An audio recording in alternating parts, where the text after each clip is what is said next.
Hey, what is up, everybody? This is Stevie Breach coming to you here today. The WWE Hall of Fame announcements keep rolling out. I can honestly tell you that this year I'm a little bit up in the air. I don't know what's going down. I've heard Batista's not going to be going into the Hall of Fame anymore, even though he was announced last year. It's kind of just, if they're available and they got named last year, they're going in. And if not, they're just going to replace them with other people.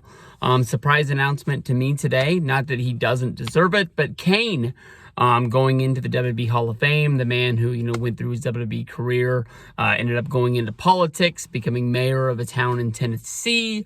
He's the newest guy to get named. He's never been scared to talk about his wrestling past.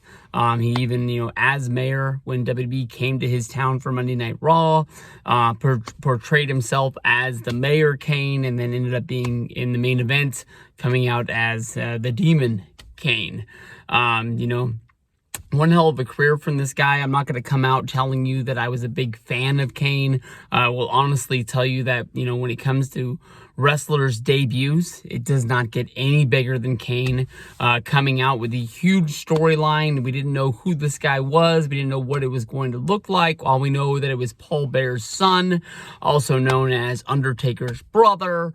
And he ends up coming down and interfering in the first ever Hell in a Cell match between Shawn Michaels and Undertaker at I think that was the Bad Blood pay-per-view that took over for In Your House.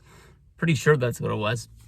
But, Kane, you can talk about the days of just him just struggling and out from gimmick to gimmick, company to company, before he found this gimmick. Of course, people are going to bring up him being the dentist and him being fake.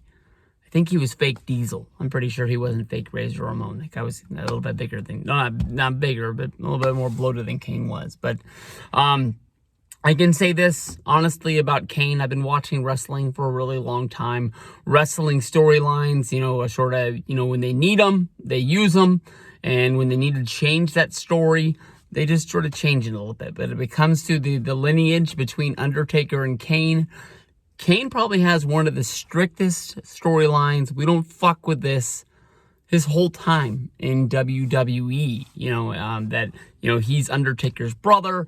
We saw these guys, stand up to the biggest names in WWE. We saw these guys fight each other like there's no tomorrow.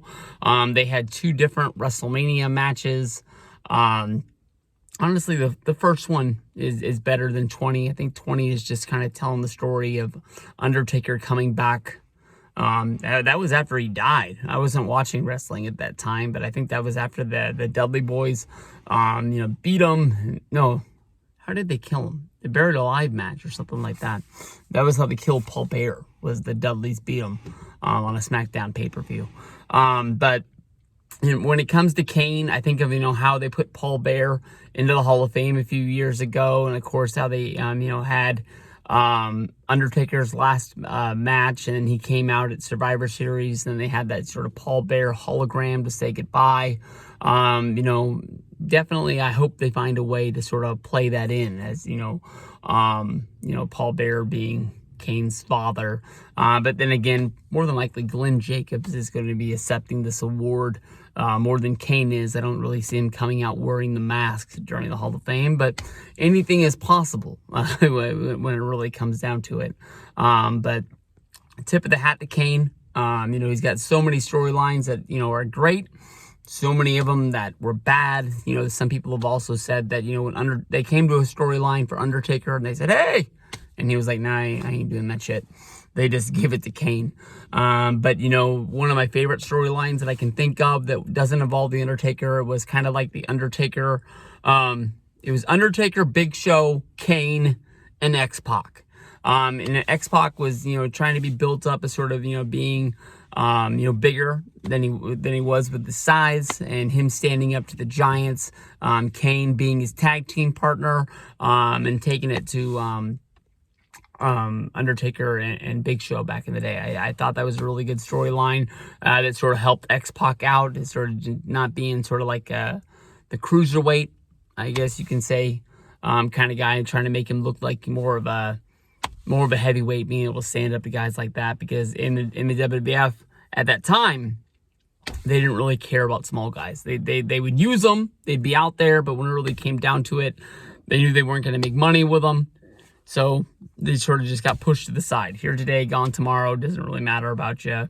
And it is what it is. But Kane going into the Hall of Fame, pretty damn cool, man.